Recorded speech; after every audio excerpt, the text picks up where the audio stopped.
Morning. I'm very hungry. Wait, no, waiting on. I don't know. Is that turn off the disc? Okay, whatever. I don't know why I just did that.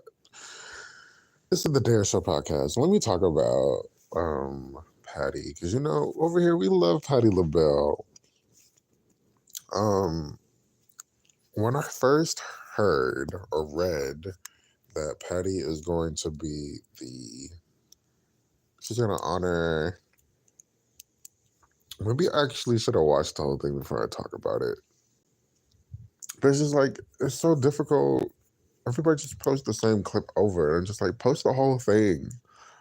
But I think I've got the gist of it. But I was very, honestly, no shade to Patti LaBelle because I really love Patti LaBelle. But I was just like kind of confused why Patti was doing this tribute to Latina Turner. Um, it's just like, what? I was just like kind of confused. I'm like, Patty to me really is like the cover queen, the tribute queen. She really does a great job at like singing other people's songs. Like that's pretty much her whole career in a sense. Pretty much every album she has a cover on it. During her like live shows, she's always covering a song. I think like Somewhere Over the Rainbow is a cover. Um, she has a whole album. I think she has two albums full of cover full of cover songs. So it's just like, wait, he called oh no. I was gonna say the gospel album is a cover song. Let me talk about that later. But anyways, I was just like confused why. But I was like, okay, she's gonna do a great job or whatever. Then it happened, and I even like kind of I made like a community post, and I was like, "What do you guys think?" Because I'm just like, I'm not really sure, but I'm like, I'm not that unsure. But I was just like, "What do you guys think?" And so here we are now. I'm very late to the game, to talking about it because um, it's just that's what it is. But I'm just like, Patty. I don't know. Like, we all know Patti LaBelle does not know the lyrics to a lot of music, a lot of her songs, especially now, Um, I feel like, I'm trying to think about Tennessee Whiskey. I feel like because she sang that for a very long time. And I don't think she read the words. I don't think she had words to it. I think she was just like, I feel like if she has to like really love the song to know, to like put an effort in sort of to sing it. Like even now during her show, I Want to Know What Love Is. At the end of the show, she's singing that and she's reading the lyrics. So I'm just like, hey, at this point, we know what the game is. Now, was it a setup? It probably was a setup because they were just like, the audience, allegedly, quote unquote, the producers put the audience in front of the teleprompter.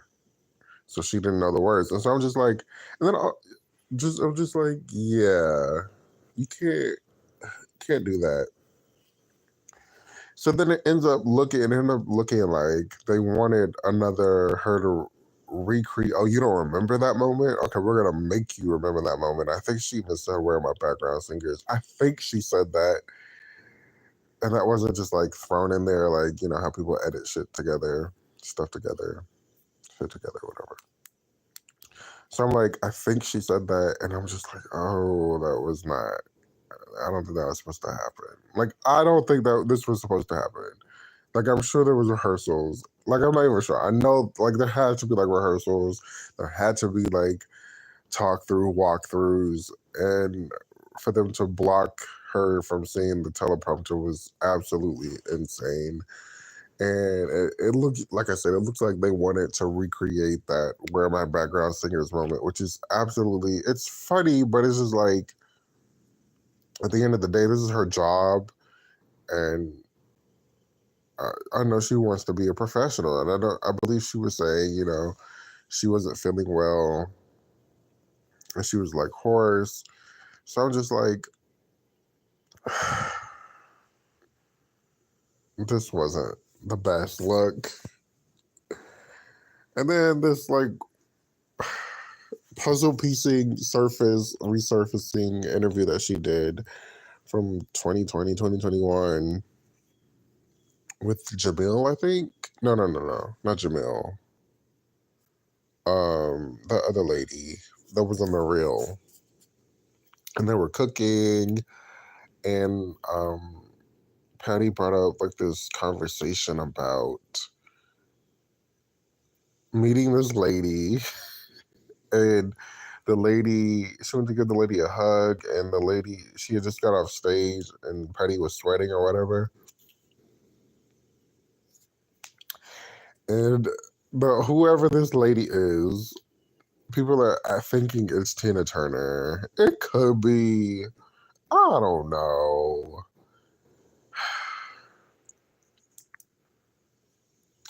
But she was like, this lady was saying she's moist, she's moist. I don't want to touch you because you're sweating or whatever. And the thing that people are putting together, because it was Mick Jagger that was with the lady, and Tina and Mick Jagger were like close. So I'm just like, oh God, you guys. This is horrible. And then Patti said she never talked to the lady again. Now, we all know Patti was a different lady back in the 80s and then, back in the 80s, maybe a little bit of the 90s. Because she definitely was going through a whole lot in the 80s with her family. And she even talks about that, like how she was just like very depressed. I think it probably like a functional depression and going through, different things. Oh wait, by the way, you guys go check out on Black Music Archive. I could put it in the community post. Check out the Sam Fine interview that Malik did, or Black Music Archive did with Sam Fine, the makeup artist. I think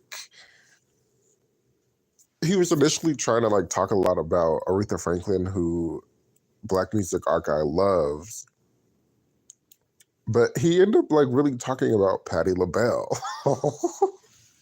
And it was an incredible interview, a whole lot of really great nuggets that I had never known. Meaning being that like Patti, he started working with Patti. Sam Fine started working with Patti during the Burning era. Like he gave like album eras. I was just like, oh my gosh. And he did her makeup. Wait, let me see if I can.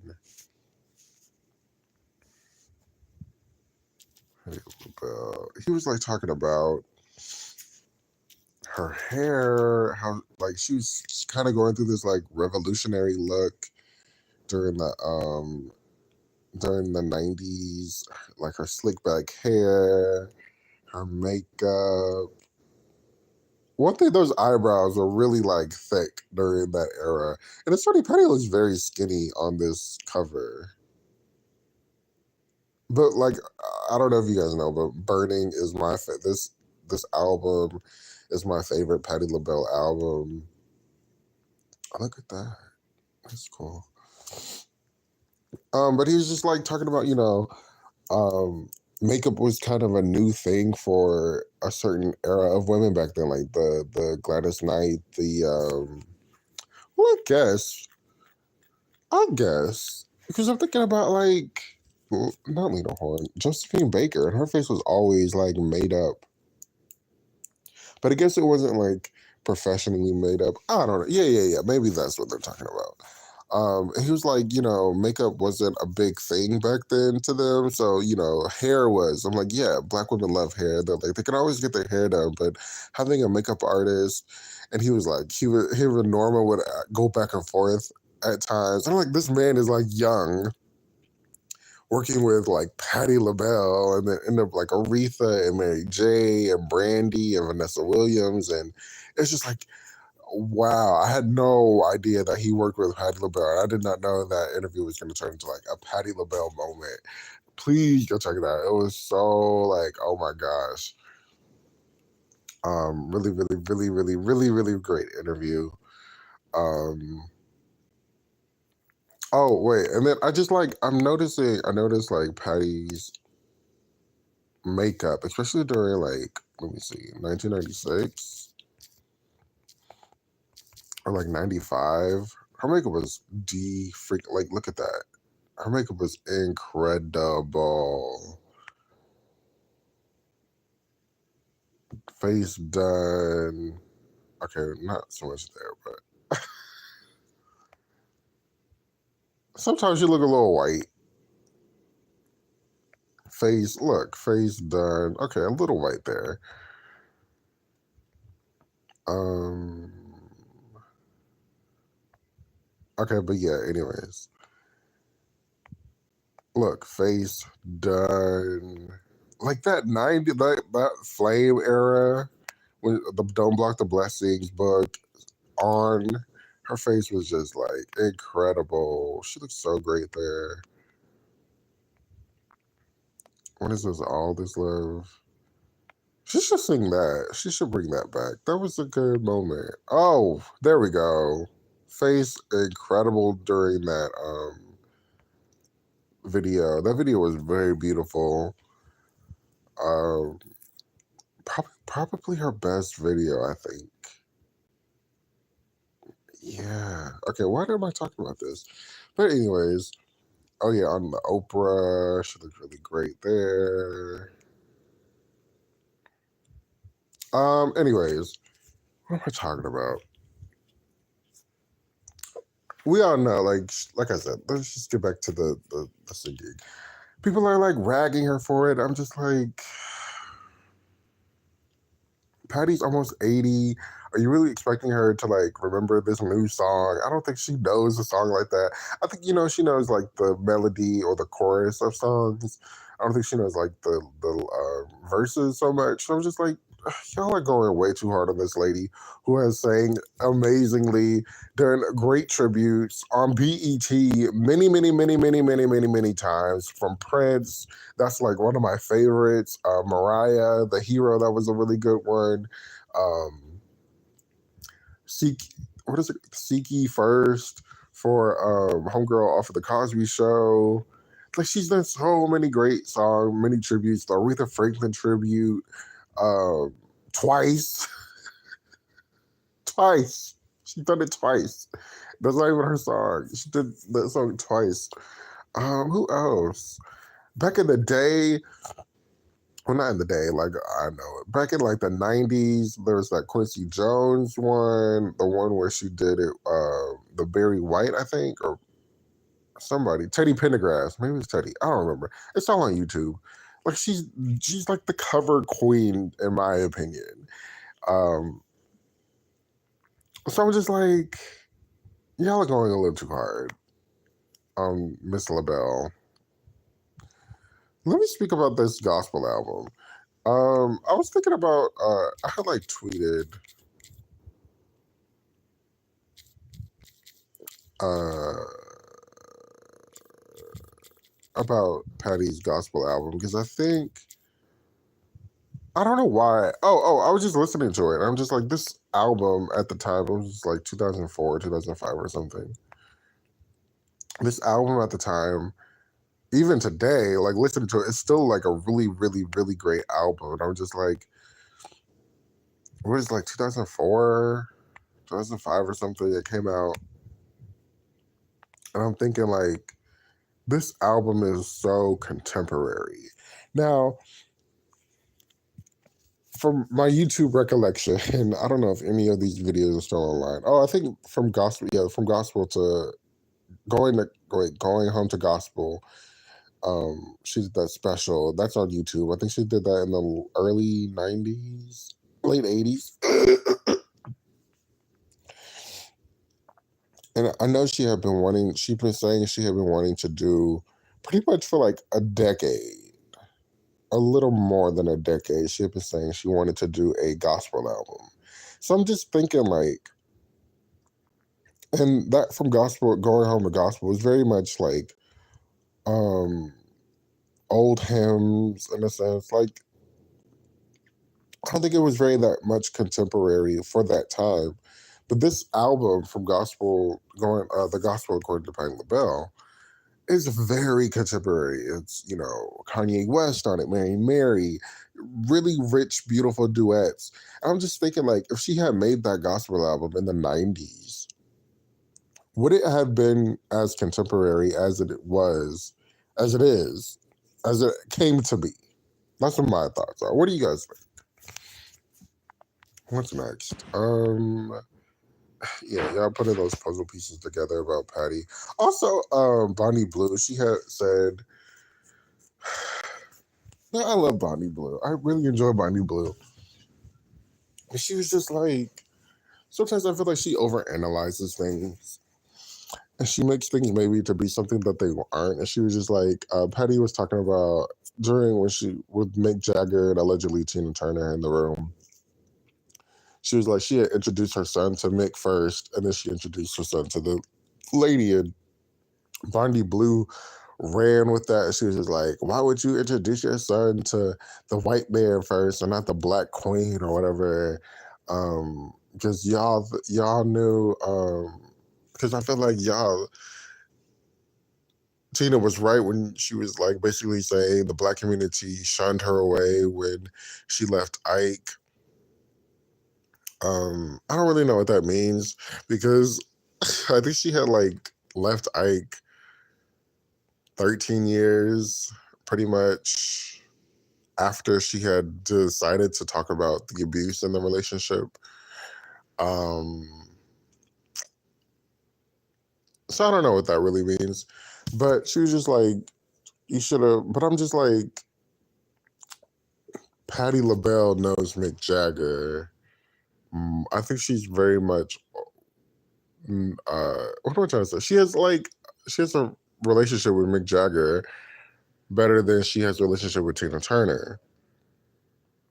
Because we know the endless stories that she has about cooking for them and playing cards and when LaBelle went to London, like it's a whole thing with them. And I also realized how interesting Black women may have a hard time entering or being successful in the rock world, but yet there's like this correlation with Black women and these white rock and roll whatever singers. I don't know a Mick Jagger song to save my life. I don't know a what is his name? Not Billy Ocean, Billy Joel song to save my life. I don't know a Bruce Springsteen song to save my fucking life. Who are these people and why are they so successful? Like, I don't understand. I feel like it's a different kind of world. Maybe I should ask like my mother and my aunts or whatever. Like, do y'all know songs by Mick Jagger? Like, who the hell? I don't get it. But there are all these interesting correlations between these white men and these Black female singers. Like Donna Summer wanted, I think she said Mick Jagger. I remember somebody else. She wanted to sing "Dim All the Lights." Patti LaBelle, cooking for them and working for them, and LaBelle, Nona, and Sarah back in the day, working with them. Tina Turner, allegedly, Tina Turner teaching them how to dance, whatever you want to say with it. Who else? That might have been the only three that I thought of. But I was just like, that's an interesting correlation.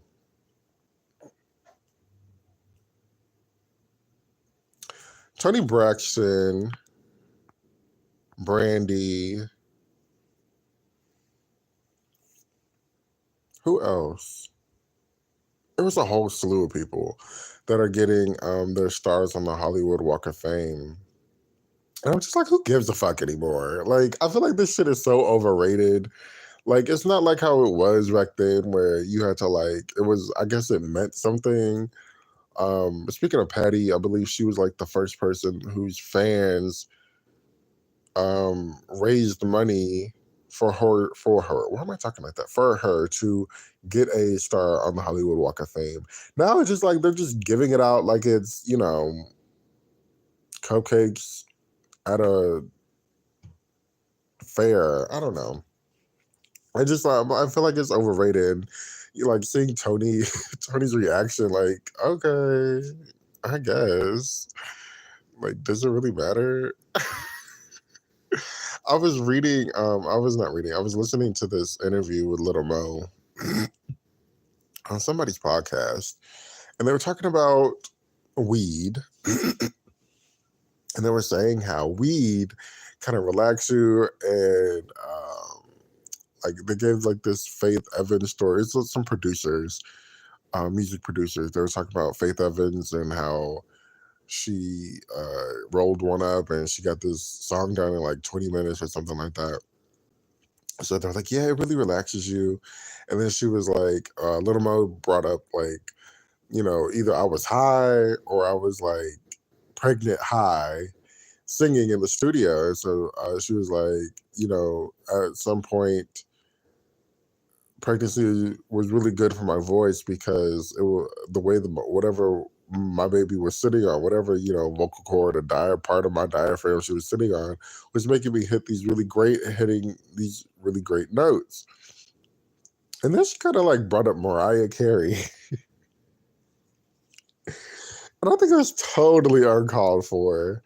And she was saying, it was very innocent, I think, but I was just like, it was uncalled for. Like, why does she like Mariah? Little Mo said this, the singer. She was like, Mariah, that's what they say about Mariah, after she had the babies, your vocal cords aren't the same anymore. And I was just like, oh, Lord, why did she say that? Now, this fact is not true because Mariah did really sound great after she had the babies, at least in the studio. She sounded great. But I feel like they say this a lot about women in general. I think there's like 3 different points they make about women. I think it's when you turn 30, the women's voices change. When you have kids. And then also I think like late 40s or something. Or maybe they're just talking about like Beyonce. But when you have kids or like your nodules, or when you turn like 30, the female voice changes vocally. And so I was just like, oh my God, Little Mo, that was not nice, but whatever. Also, you know what else is not nice? I do not like Terrell. From the Terrell show on the YouTube, he is not my favorite person in the world to watch, to listen to whatever. He's very like extra, and it's like performative in a uncomfortable way to watch. So he had Michelle on, and I saw this other clip. I think the full show comes out tomorrow. Great that he's getting like people and sharing his love for these different singers and different people. But I'm just like, he had Michelle on. I'm still debating if I really want to watch it. He was talking to Michelle, and he was saying he brought up like her dancing on like Destiny's Child, and it's in a sense, I'm just like, it's so cringeworthy, and I don't think it's appropriate. Sure, Michelle can like make jokes and have fun about it now, but I'm just like, if I were to interview Michelle, I'm not bringing up her dancing in Destiny's Child, which was like 20 years ago at this point. Not 20 years at the point. It's like, it was a while ago. I'm just like, there's so much more to bring up with Michelle. her great solo album, her great moments on I think said like that bird show. What's that show called? Whatever show is where the celebrities get dressed up in different animal costumes and sing. I'm not breaking up Michelle's dancing. I feel like that's so disrespectful and just like inappropriate. Or not disrespectful. I just feel like it's inappropriate. Like, why do we care so much that, she wasn't the best dancer in Destiny's Child? Why does it have to be like the topic of conversation with her all the time? Because she knows she was not the best dancer in Destiny's Child.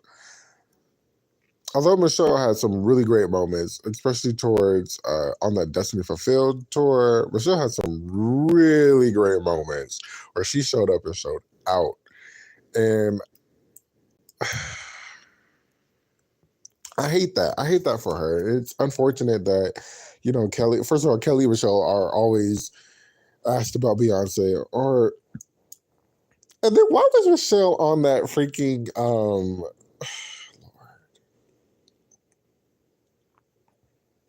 Robin and Giselle's podcast from The Real Housewives of Potomac? Why was she on that show? Over there defending Beyonce to the core.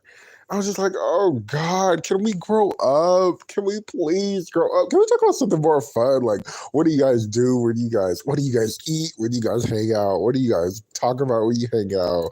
What are y'all drinking? How are the kids? Like, there's so much more to talk about than was Beyonce promoting Chloe's album the way she should have. I'm just like, first of all, Beyonce is not the only person at that record label. Like, I feel like it's a record label. There are many people that work at a record label other than Beyonce. That's all I got to say about it. But anyways, there's so much more to Michelle Williams than her dancing in Destiny's Child.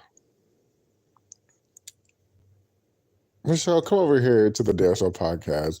I will treat you very well. I will ask beautiful questions. I will ask wonderful questions, and we will have a great time and not talk about how, your dancing in Destiny's Child isn't the best. Like, nobody cares. 20 years of Dangerously in Love. Now, the last anniversary of Dangerously in Love, she gave us some pictures. I was like, okay, cool. Now, Spotify brought up that it was 20 years of Dangerously in Love. And I'm like, all right, I don't really care. Because normally when we get anniversaries, we get like a remix, we get unreleased songs. The only thing we got was from Beyonce was barely this acknowledgement. This dress is very much, Dangerously in Love cover album. She looks really great. I'm trying to figure out, is this a wig? I'm just trying to figure it out because I feel like her hairline is kind of lower, or maybe the hairstyle is making her hairline look lower. But it's also funny how, like, I think it was like Cologne, that icy blonde hair that was like half the length of this hair.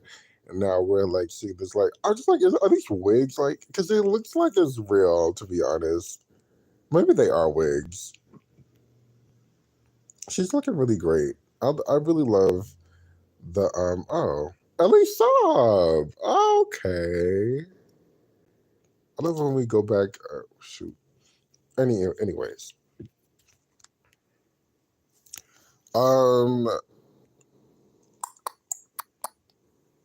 Thank you for everything. What you and your music has done in my life, Natalie. Damn, Natalie. Damn.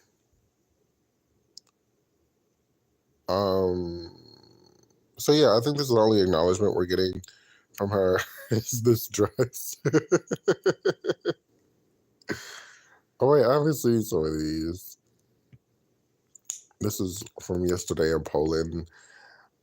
She's about to come to America, which is really cool, really fun. I like this outfit because it doesn't wash her out on that chrome horse. Okay, let me stop talking. Thank you so much for listening to the DSO podcast. Hopefully, that's the one thing. Like, I feel like it's certain artists we just get like anniversary notifications, and I'm just like, okay, thanks. I hope I don't get flagged for showing these pictures. I have not watched this part because I really want to go to the show. I keep saying that every concert. I'm just waiting for these tickets to go down a little bit, hopefully. Yeah, thanks so much for listening to the show podcast. Let me know what you think. I already know what y'all thought about Patti LaBelle. Give her some grace. Like, it's not that big of a deal. There's more things going on in the world other than this. And that Tina Turner little tribute thingy, whatever that was, it looked really bad. But